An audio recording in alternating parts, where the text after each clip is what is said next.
Grace and peace be multiplied to you through the knowledge of God and our Lord Jesus Christ. Welcome. Today we'll be looking at the supremacy of Christ. The supremacy of Christ, the surpassing greatness of our risen Lord and Savior.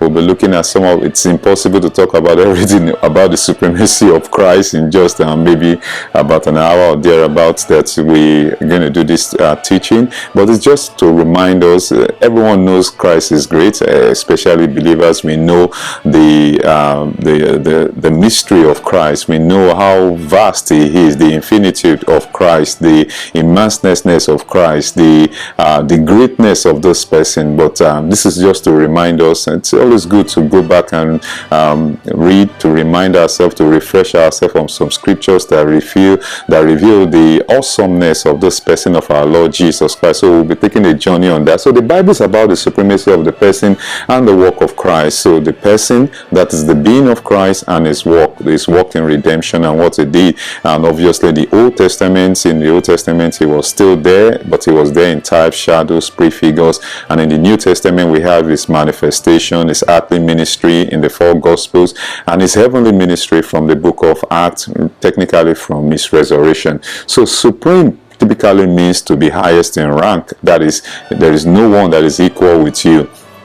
And when we talk about the person of Christ, everything about Him is supreme. Everything, His name, His word, His life, which we'll look at a few of it later on. But that is just to be the highest authority, where they could ever be greatest in power and authority, is far above every other thing, far above every other thing. The greatness of this person of the Lord Jesus Christ, none is more important than this person. None is more important. When we are talking of Christ, and the previous videos we've talked about the fact, and later on in this video we also look about His uniqueness with the Father, because somebody might be saying there that, really, what about the Father, the Son, the Spirit? 1 John 5:7 tells us that there are three that bear records in heaven: the Father, the Word, and the Holy Ghost. These three are one. It's so, the divine Trinity, they are distinct but they are inseparable, and we look at some of it as we go on in today's journey. So let's look at some of the things that make the Lord Jesus Christ supreme over His creation, over the heavens, over the earth. His supreme name, Philippians 2 says He has been given a name that is above every other name. Everything under heaven has a name. A street, a country, every sickness, every disease, every principality, spirit, they do have a name. And here is the person of the Lord Jesus Christ. His name is far above every name. Every name bows at the authority of His name. What a wonder. And He's actually giving us that name to use. He said, in my name, whatever you ask, that it shall be done for us to glorify the Father. His superior life, His life is superior because He's the very life of God. And the life, we have the animal life, the plant life. In the hierarchy of life, animal, plant life, that's the vegetation life, the animal life, the human life, the angelic life, and the divine life, or the life of God. And He is the very life of God, which is the highest in His rank. So you can imagine how blessed we are to be members of His body, because the name, the life, the blood, the creation, the kingdom, He actually have everything bestowed unto us so that we can fulfill our destiny on life. So His life is superior to every other life. His life, the life of animals, the life of plants, the life of humans, the life of angels, the life of God is the person of the Lord Jesus Christ, and it's His superior life, and that's the life God has given to us in Christ Jesus. His superior blood, His blood is superior as well. No other blood can be. Every blood is a currency in the realm of the spirit. It's a medium of exchange, and the blood of an animal is, the value of the blood of an animal is different from the value of the blood of a human. That's why the pagans that do these ritualistic sacrifices, they know the value that once someone brings the blood of a human being, it carries more weight in the realm of the spirit than the blood of an animal. And here is God coming in the person of the Lord Jesus Christ, God manifesting in the flesh, shedding his blood and giving that blood to us as a weapon, as a medium to fellowship with him, because it was through the blood we were cleansed. It's through the blood that we have victory over the devil. And by the mercy of God, by the grace of God, we do another video teaching on the blood of Jesus Christ, looking at the supremacy of the blood of the Lord Jesus Christ. But suffice to know for now, his blood is superior to every other blood. That is the blood of God, the blood he used to purchase the church. Wow, the blood he used to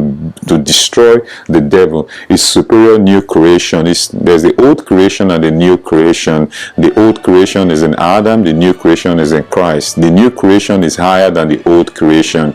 The old creation probably took God about 6 days, looking at the account from Genesis.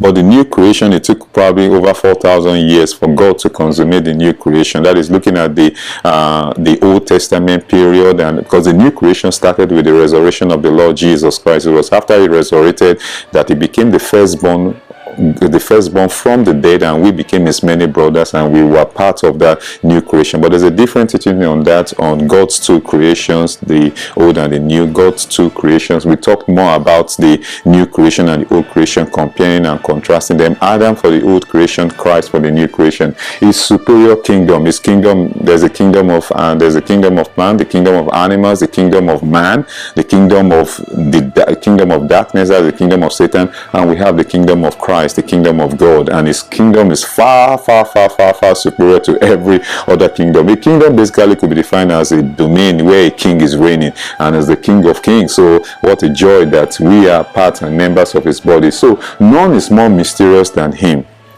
Very mysterious and complicated to the human mind, because that's why it's called the mystery of God, that the person of the Lord Jesus Christ is supreme, because he is the mystery of God.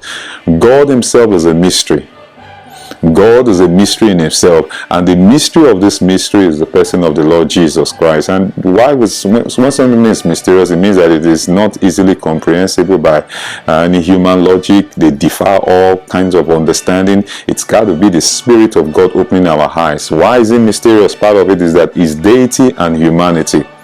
He's eternal but immortal that became mortal when he manifested in the flesh. So he's God and he's man. It's a very mystery. It's a mysterious thing. The word became flesh and tabernacled among us, and today he still retains his humanity. Revelation chapter 1 still addresses him as the Son of Man. So he's even called the Father, the Son, and the Spirit. Very mysterious. Isaiah 9:6 says, unto us a child is born, a son is given, and the government shall be upon his shoulder. His name shall be called Wonderful, Counselor, Mighty God, the Everlasting Father. The everlasting Father and the Prince of Peace. So he's called the Father from Isaiah 9:6, and he's the Son, obviously, and it's also addressed as the Spirit upon resurrection. 2 Corinthians 3:17, that now the Lord is the Spirit.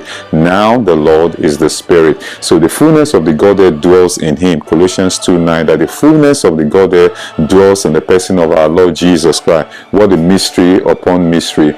Also, is the head of all principality and power. Colossians 2:10, that we are complete in him who is the head of all principality and power. So you could see his headship over his creation. The head of all principality and power, they all submit to him. And in a few pages we'll be looking at his supremacy in the book of Colossians, in the book of Hebrews, in Matthew, but we just speak a few of them. The head of the new creation, obviously, is the head of the new creation. The old creation in Adam and the new creation in Christ is the head of the church. Obvious, the body of Christ is the head. We are members of his body.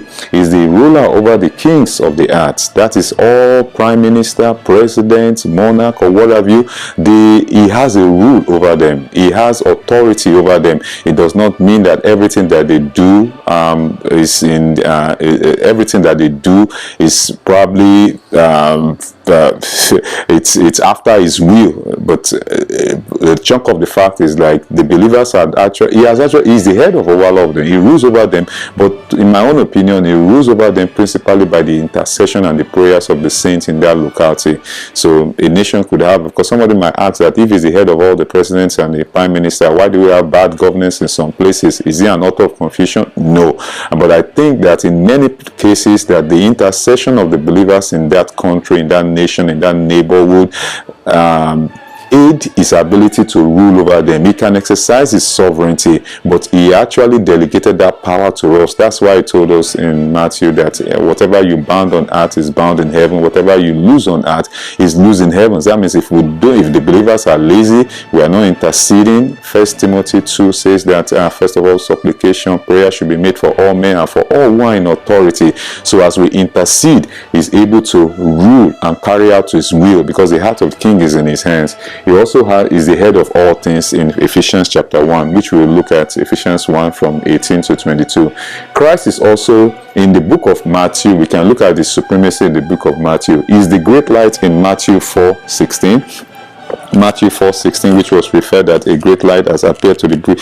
Let me read Matthew chapter 4 verses. The people that sat in darkness saw great light, and to them which sat in the region and shadow of death, light is sprung up. So is a great light. Of course, the light of the old creation is in Genesis chapter 1, I think verse 3, when God made the light and the day, when God said, let there be light. Or the light of the new creation is the person of the Lord Jesus Christ. The whole human race is under darkness, and he is the great light that brings that illuminates our life. Is greater than the temple in Matthew 12:6. Is the greater temple, and we see this description to show his supremacy over everything. The temple is a place of abode, or the dwelling place where God dwells among his people. We have the tabernacle and the temple.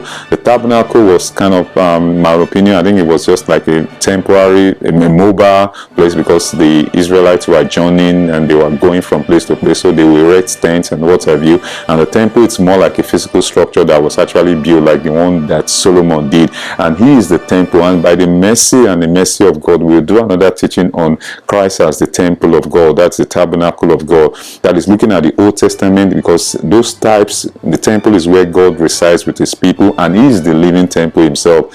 It's not a physical, it's not a wooden or ceramic or golden temple. He is the temple of God in the New Testament. John chapter 2 talks about his body, and we are the temple of God today because we are members of his body. But there's so much to it, but we are not going to go into that. But suffice to say, he is the greater temple. He is the greater than Jonah, obvious. He is greater than Solomon as well. Matthew 12:41 to 42.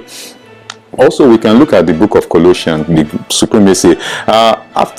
Beside the book of Hebrews, it's often said that, beside the book of Revelation, that the greatest book in the Bible that reveals the supremacy of the person of the Lord Jesus Christ, this book of Colossians, because herein the Holy Spirit through Paul was now revealing a lot of things about this person. He says that he is the image of the invisible God, the firstborn over all creation. For by him all things were created that are in heaven and that are on earth, visible and invisible, whether thrones or dominions or principalities or power. He rules over every sphere of human endeavor. He has authority. He made them. They were created by him and for him. All things consist in him. He has a preeminence over everything under the heavens. And even in the heaven, it says what we can see, what we can't see, visible, invisible, whether in heaven, whether on earth, whether principalities or power, all bow to his authority. He can subdue all things to himself. This just gives us, our adoration, our praise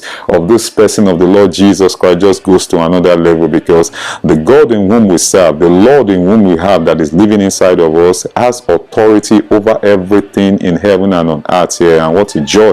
So reading ahead in Colossians as well, all things were created by him and for him, and is before all things, and by him all things consist, and is the head of the body, the church. And part of the reason why this epistle was written to the church in Colossae was that the church had the Judaizers, the Jewish brothers had crept in, and the agents of darkness, not the Jewish brother, agents of darkness, Satan had crept in, and through bringing all kinds of things to these believers, these Gentiles that are now saved and now children of God, how they have the worship of moon, the worship of angels, yet that though you've been saved, but you still need to take some of this Judaism and cultures, asceticism, all kinds of things crept on into the church. And here was the Holy Spirit writing that, look, the person you have, if you have Christ, you don't need any other person. This is the person that made the heavens and the earth. So it was coming from the standpoint that what they have, they don't need to to go after the worship of Sabbath, the new moon. Yes, those might have been right in Judaism. Some of the things that maybe the Sabbath and the feast, the annual and the weekly feast and what have you. But here was the Lord coming to say that once you have this person, you are complete in him who is the head of all principalities and power. What a joy that today we do have the same person as well. So reading ahead from Colossians, is who is the beginning, the firstborn from the dead. That is the firstborn for the two creation, over the first creation, and also over, because the new creation comes from the dead. We are resurrected from the dead in the new creation, that in all things he might have the preeminence. That is, he has the final say in all things. For in him dwells all the fullness of the Godhead bodily. All the fullness of the Godhead bodily dwells in the person of Jesus. So every attribute of God dwells in Christ. The wisdom, the glory is the power, and the wisdom of God is the glory of God, is the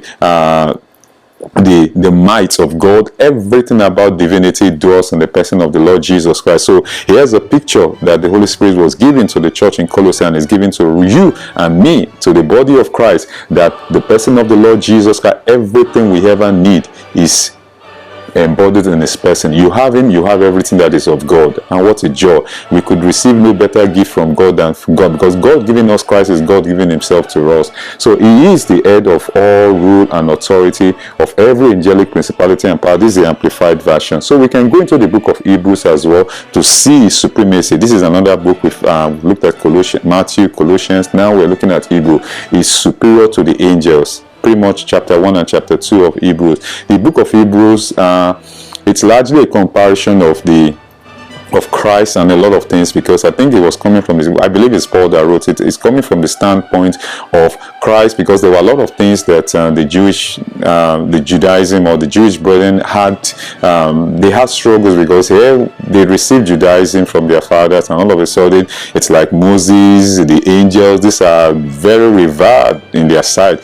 Now someone is introducing to them the Messiah. Like the Messiah, we already have angels that helped us in the wilderness, helped our fathers. We have Moses, Joshua. So the book of Hebrew was just to knock every one of those things down, that in the sight of Christ, none should be equal with him. He's supreme over the angels. He's supreme over Moses. He's supreme over Joshua. He's supreme over the Aaronic priesthood. He's supreme over even the old covenant, over the temple, over the sanctuary. That is the supreme sacrifice. Hebrews chapter 9, that the blood of goats, they could not purge your conscience. So the heavenly ministry of Christ is really revealed in the book of Hebrews. So is the superior and better covenant, is superior and better covenant, is superior sacrifice, is superior to angels from chapter 1 and chapter 2, that is given a name that is above every, a more excellent name than the angels. None of the angels, as God said, this is my son, so whom I have begotten, is superior to Moses. Moses was faithful, Hebrews chapter 3, but he's not into his own house, but Christ is one that is worthy of more glory. Joshua brought the Jewish brothers into, or the Israelites into the promised land, and in Hebrews, the writer of Hebrews is telling us that Christ is the one that brings us to the actual place of total rest. Is the place, the better country that the saints, Hebrews chapter 11, were longing to be. The Aaronic priesthood is after the order of Melchizedek, and we have a different teaching on the priesthood ministry of Christ, where we looked into detail as to what the priesthood is, comparison of the Aaronic and the Melchizedek priesthood. So it's the better covenant and the better sacrifice. So it's kind of a graphical sketch. I got this from Google Images. I don't know the name of whoever designed it, not too sure, but it's a really good graphic picture of the book of Hebrew, looking at the chapter 1, chapter 2, Christ being superior to angels, Christ being superior to Moses and Joshua, Christ superior to Aaronic priesthood, Christ superior to Mosaic law, Christ superior, Christ the secret to a lifestyle is a superior lifestyle. And it's just wonderful to just see the book of Hebrew from another angle, that he's the one that has authority over every sphere. The book of Hebrew reveals his heavenly ministry. So we can go right ahead as well.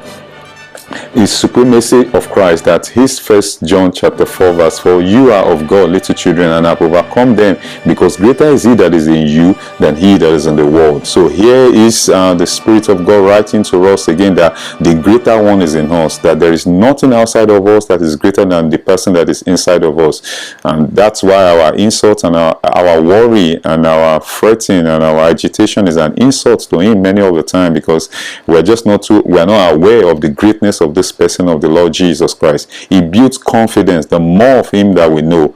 He said in Romans chapter 10, I could read it, Romans chapter 10. I love that scripture, that how will they call upon him in whom they have not had, and that the Lord is rich unto all that call upon him. Romans chapter 10, I could read from verse, I'll read from verse 12. It says, for there is no difference between the Jew and the Greek, for the same Lord over all is rich unto all who call upon him.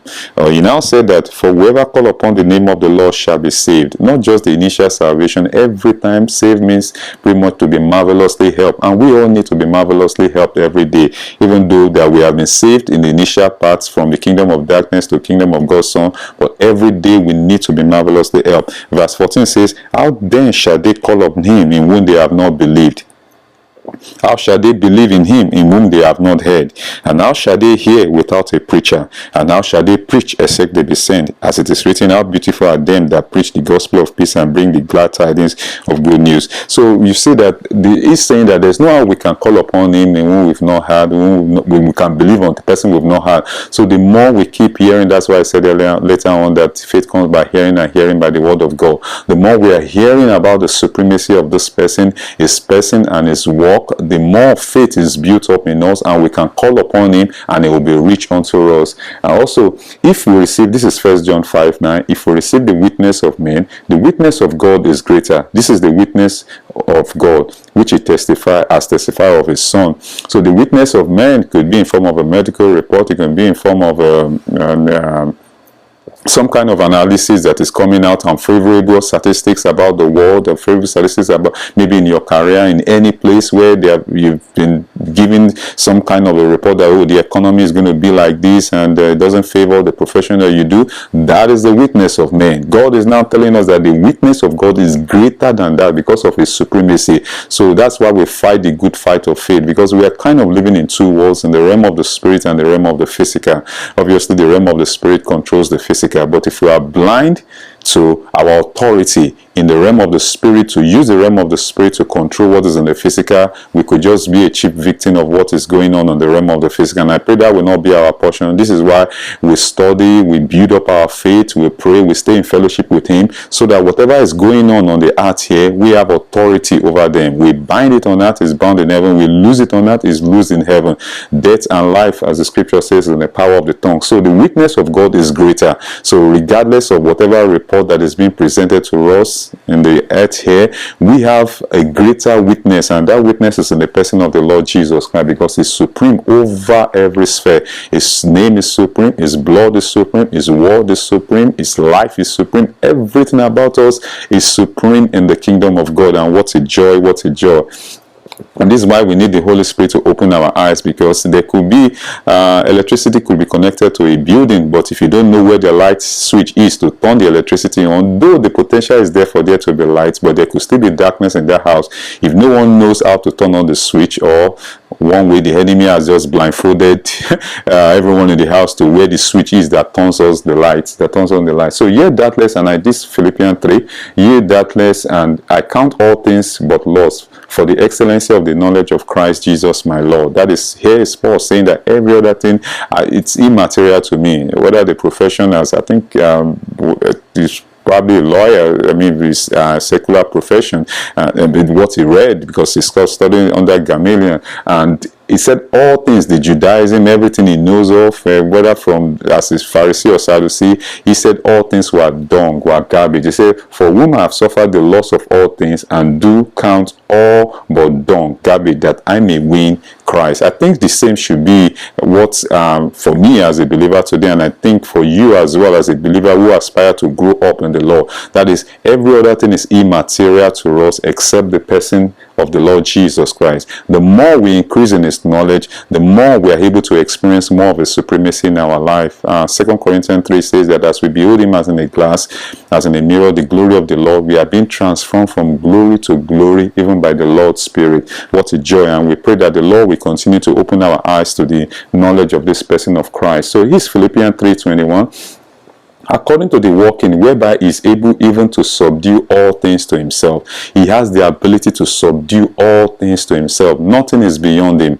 All judgment has been committed by the Father into his hand. Now he is now delegating it to us. that in the place of prayer, in the place of intercession, that's why the more of our prayers and intercession, and as believers, I don't think intercession is something we leave to the prayer department or the prayer band in your church. Or everyone should be an intercessor for the person of Christ. That's our priesthood. That's our royal priesthood. Our priesthood is like we are taking the world, we are taking our neighborhood, our families, our nations, we are presenting it before God and soaking it in prayer. And as prayers are ascending up, heavens will definitely return the answers on the surface of the earth here. So he's able to subdue all things to himself, and a chunk of it is going to be dependent on how much we are praying. The more we are praying, the more things will be subdued into his perfect will. And Jesus came. That's why I said in our Lord's Prayer that we pray that his will be done, that will be done on earth as it is in heaven. We have to pray for the will of heaven to be done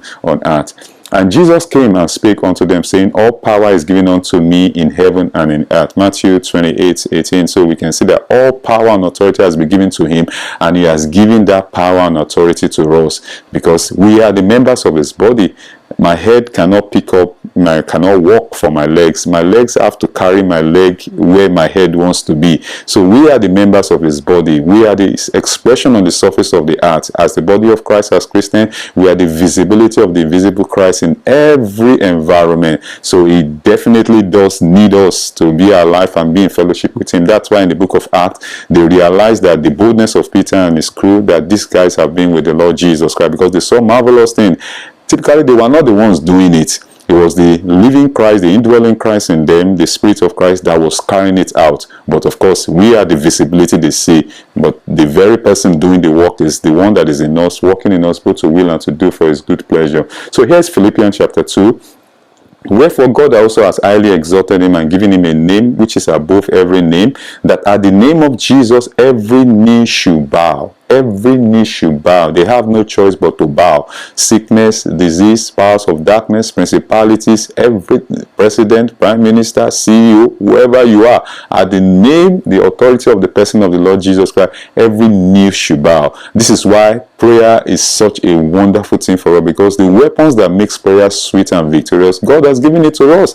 He's given us a name through which when we pray in that name, things begin to happen. And so what the enemy tries to do is just to weaken our prayer life, to weaken our intercession, our supplication for our neighbor, for our city, because he knows that therein lies that he is defenseless. He doesn't have, the enemy doesn't, the powers of darkness have no defense against the name of Jesus Christ. They have no defense against the blood, against the word, against the life. So what they can do is just to keep the believers cold, so that our prayer life, it said, while men slept, the enemy came to sow tears. And I pray that we will not be sleeping the sleep of death. He said, awake thou that sleepest, and Christ will give you light. So of those which are in heaven and those which are on earth, and of those under the heaven, in every sphere his name is a mighty currency, the highest in the currency. His blood is the greatest currency in the realm of the spirit. His name is the greatest currency. His word is the greatest currency. What else do we need as believers to live an overcoming life? We pray that ignorance will not rob us of what the Lord has done for us. And that every tongue should confess that Jesus Christ is Lord, to the glory of God the Father. That every tongue should confess that He is Lord over all. Philippians 2:9-11. Also looking ahead, this is Hebrews, the beginning of Hebrews chapter 1. God, who at various times and in various ways spoke in time past to the fathers by the prophet, has in these last days spoken to us in the Son, whom He appointed heir of all things, through whom also He made the universe. Just look at the supremacy of this person. So in the Old Testament, God was speaking to the fathers by the prophet. He sent angels to them. But in the New Testament, God manifested in the flesh. God, which is a few pages later, we'll see the comparison of looking at the person of Christ, his uniqueness and his oneness with the person of the Lord, with the person of the Father and the Spirit as well. Because here is God now sending His Son to us. And God manifested in the flesh. He said, in the beginning was the Word was with God, and the Word was God. All things were made by Him, and for without Him was nothing made that was made. So reading ahead in the book of Hebrews as well, it says, who being the brightness of His glory and the express image of His person, and upholding all things by the word of His power, He upholds all things by the word of his power. All things are being upheld by him. And we learned actually even from the science world that the whole heaven, the planet is actually being suspended. It's not sitting, the earth is not sitting on anything. We believe it's from the book of Hebrew that is upholding. It just says stay right there, and everything stays right there. He's upholding all things by the word of his power. When he had by himself purged our sins, sat down at the right hand of the majesty on high.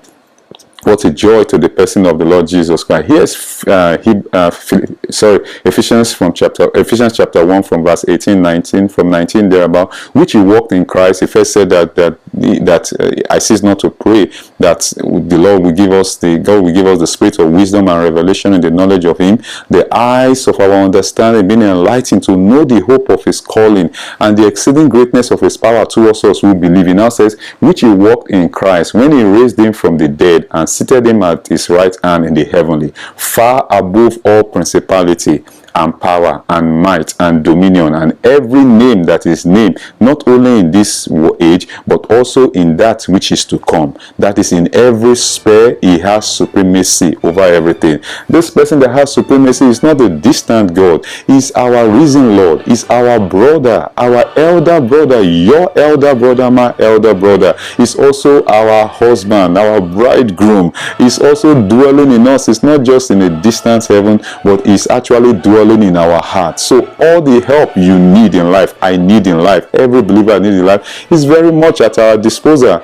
That's why I said in that Romans 10 that how with that is rich unto all that call upon him. We pray that we will not err, or we will not forget in every situation to call upon the Lord, because he has authority to change things all around in our favor to his will. And what a joy. He's our Lord, he's our master, he's everything to us, he's our vine, he's the bread of life. And he put, still on Ephesians 1, and he put all things under his feet and gave him to be the head over all things to the church. Is the head over all, which is his body, the fullness of him that fills all in all. So God is repeating this everywhere in the scripture, that the head of all things is the person of the Lord Jesus Christ. Why is it saying it in Hebrew, in Colossians, in Matthew, in Ephesians? It's so as to bring it to our knowledge that everything we need in life to live an overcoming life, to fulfill our destiny and the assignment he has sent us to do, we have it with us. But if we are not studying, if we are not beholding his face as in a mirror, if we are not calling upon him, if we are not fellowshipping with him like the apostles were doing, that they realize they have been with Jesus, and then it just all it means is like what he has died for, heavens forbid, that will be wasted in our life. We don't think, we pray that will not be our portion. This is why, as we know more of him, our prayer life and intercession just keeps rising, because you have so much things to praise him for, you have so much things to eulogize him for, and what a joy for what the Lord is doing in our life. So here's John chapter 5 from 22-23. For the Father judges no one, but has committed all judgments to the Son, that all should honor the Son just as they honor the Father. He who does not honor the Son does not honor the Father who sent him. Some people might have problems with this, maybe the Muslims and some that are not believers. We believers should not have problem that, oh, the Son is one third, is assistant Godhead. But here comes the Son saying that, because the Son is not just the Son. When we read the 4 Gospels, that is the Son with the Father. He said, I can of my own self do nothing. So it was the Son we saw or we see, but the Father is dwelling in him and is dwelling in the Father. How are you going to separate them? Isaiah 9:6 calls him the Father. And also 2 Corinthians 3:17 calls him the Spirit, because the fullness of the Godhead dwells in him. So to honor the Son is to honor the Father. To accept the Son is to accept the Father. The Epistle of John, 1 John chapter 2. Also to reject the Son is to reject the Father. If you deny the Son, you are denying the Father. If you accept the Son, you are accepting the Father. And because all judgment is going to judge the living and the dead. His voice, he said, a time will come when the dead shall hear the voice of the Son of God, and they that hear, they shall live. He's the one that quickens any dead thing around us. Once we, as believers, we pray in his name, and the Lord by himself, by his mercy, is going to quicken such dead things back to life. That's why it's called the resurrection and the life. It's called the resurrection and the life. And the life that he has put in us, he is the very life of God. He himself is the life. He said, I am the way, the truth, and the life. What a joy to this person of the Lord Jesus Christ. So here comes Revelations. I am the Alpha and the Omega, the beginning and the end, says the Lord, who is and who was, who is to come, the Almighty. So looking at the supremacy of Christ, the Almighty, that the one who is, who was, and who is to come, I am he who lives and was dead, and behold, I am alive forevermore. Amen. And I have the keys of hell and of death. That is, everything has been committed into his hand. What a mighty God we serve. Actually, the book of Revelation talks about his supremacy as well. And because the revelation, the full title is the revelation of Jesus Christ. That is a higher dimension, revealing the supremacy, revealing the mightiness, the greatness of the person of the Lord Jesus Christ. Far, far beyond. From that Revelation chapter 1, the graphic picture in the four Gospels, he has 2 eyes. In Revelation, it is 7 eyes. His 7 eyes are the 7 spirits sent to the earth here. And we saw his mighty description. Out of his mouth comes a sharp-edged sword, that his voice is like that of a mighty ocean, his feet like brass. I mean, it's just on that John had to quiver in fear, and he had to tell him that don't be afraid. But it's just the mightiness of the person of the Lord Jesus. Looking ahead, the Old Testament is also revealing so if you look at the picture of him and the Old Testament tells us about Christ in types, in shadows, and in pictures and prefigures. So from Genesis to Malachi, it's pretty much an account of the person of, it's still there, because in Luke chapter 24 he gave a lot of those 2 disciples on the way to Emmaus. He told them about a lot of things that in the Old Testament, what the prophet had written concerning him, looking at, because all the way from Genesis 1, the light is a picture of him, the sun is a picture of him, and the tree of life is a type of him, Moses, every one of them, he went through those stories with them. So in the Old Testament is there, but it's there in types and shadows, as we learned that the Old Testament is Christ concealed, and the New Testament is Christ revealed. In the 4 Gospels is Christ in the flesh. Is Christ in the flesh. That is the person of the Lord Jesus Christ in his physical flesh. The Word became flesh. God manifests in the flesh. While from the book of Acts, the Lord has resurrected to become the life-giving spirit. 1 Corinthians 15:45, that the last Adam became a life-giving spirit. So we see the fact that we can see his dimension, that the Bible is just a biography about him. The Bible is about him from Genesis to Revelation. Is the river of life that runs all through from Genesis to Revelation. What a great God and a great love we have. Look at his supremacy from Genesis all the way to Revelation, because the Bible is the word of God. The Bible is all about him. Looking at his supremacy as well, we're looking at the person of the Lord Jesus Christ is the image of the Father. And this is when in the next few slides, as we conclude, we're looking about his relationship with the Father. It's very hard to try to distinguish between the Father and the Son, because you see a lot of things and you're like, is it the Father? That's why in John chapter 14 that the disciples were asking Thomas that, look, show us the Father. I mean, when Philip and Thomas and the disciples were not questioning, but we will have asked the same question, because he was saying some things that were very profound, and they were like, are you the Father? You're almost calling yourself the Father. And he told them, maybe in my own paraphrase way, that stop looking for the Father outside of me. If you have seen me, you have seen the Father. If you know me, you've known the Father. There's no Father outside of me. In my own short-sighted way of looking at it, and I think that when we get to eternity future in heavens, and after our assignment is done on earth, if we ask him that same question, that show us the Father, when we see the Lord, I believe he's going to give us the same answer he gave in John 14, that if you have seen me, you have seen the Father. I am in the Father, and the Father is in me.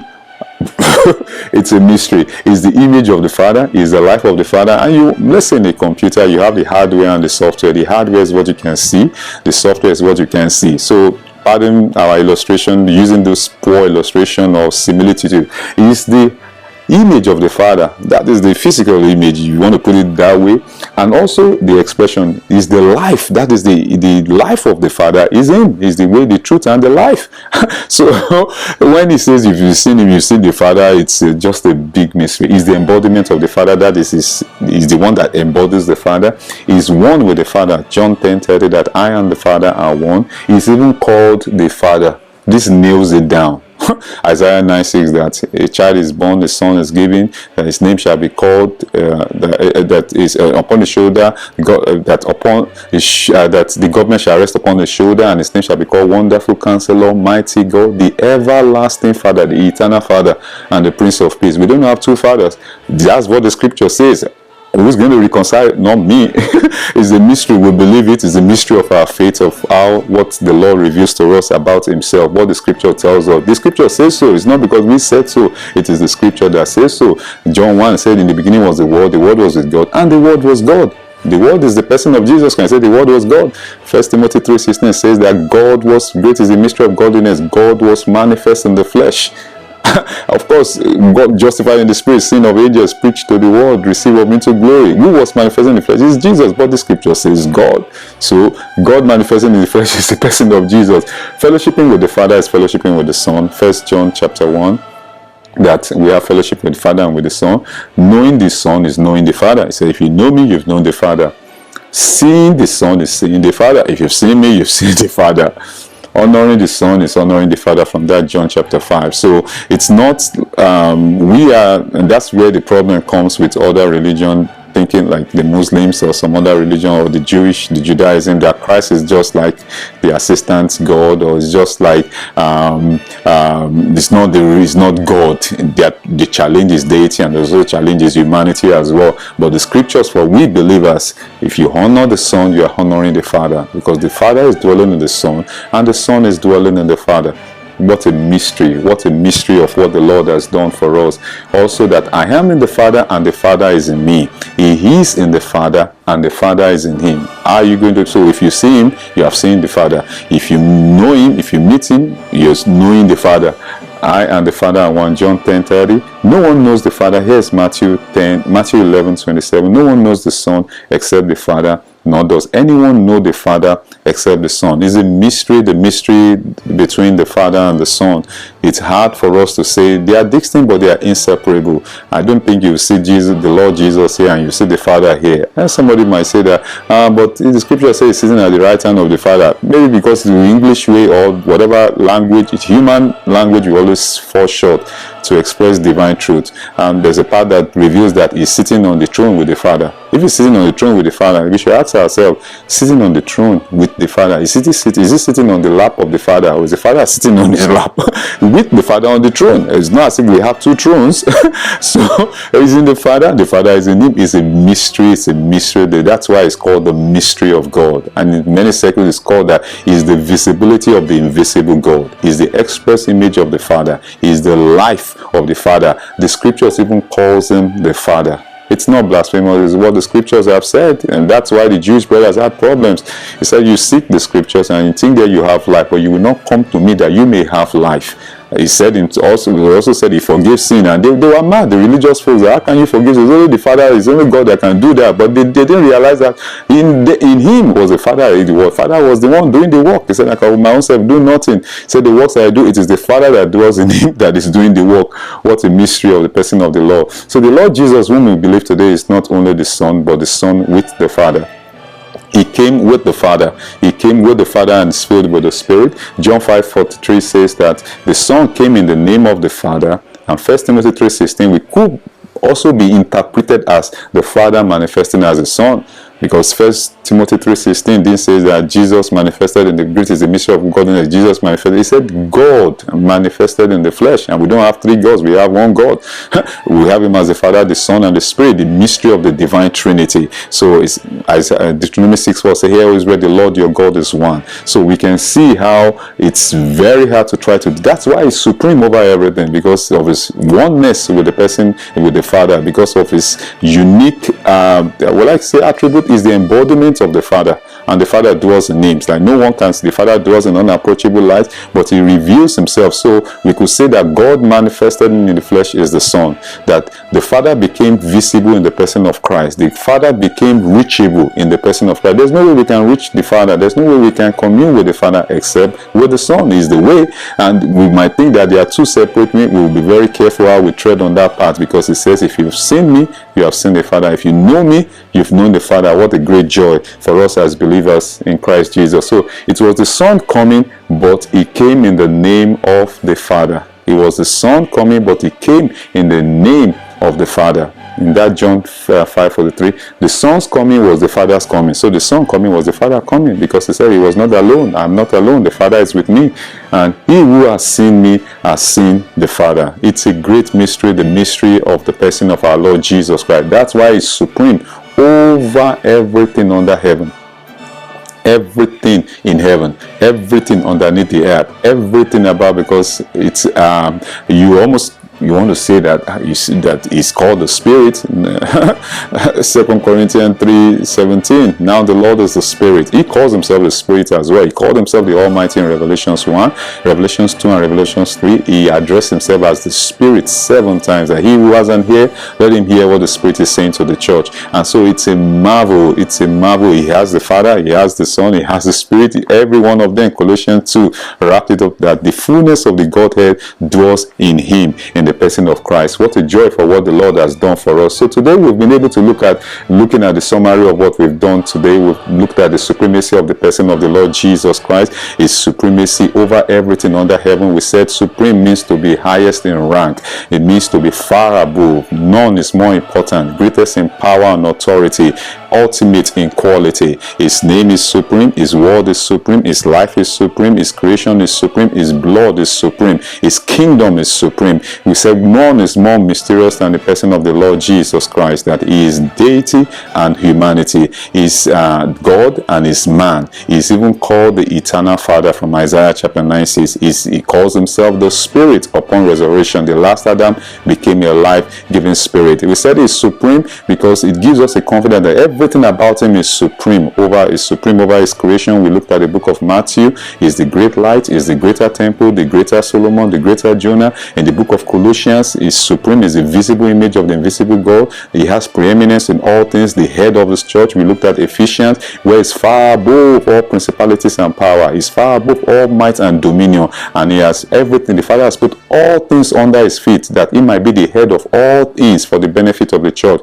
We looked at the book of Hebrew, superior to angels, is superior to Moses, superior to Joshua, superior to the Aaronic priesthood, superior to his new covenant is superior and is a better covenant. His sacrifice, his testament is the mediator of the new covenant. Is the place, the country, the better place that the saints of old in Hebrews chapter 11, the hallmark of faith, were longing to be, and is superior in all things. Nothing is the author and the finisher of our faith. Is the one we look unto. What a joy for what the Lord has done. Also in the book of Revelation, he calls himself, is called the Almighty, the one who is alive, who was dead and now alive forevermore. In John, he said, whoever honors him is honoring the Father. And he said, whoever sees him has seen the Father. Whoever knows him has known the Father. What a joy for what the person has done. And we looked at about his relationship with the Father, his oneness with the Father makes him supreme over the whole creation.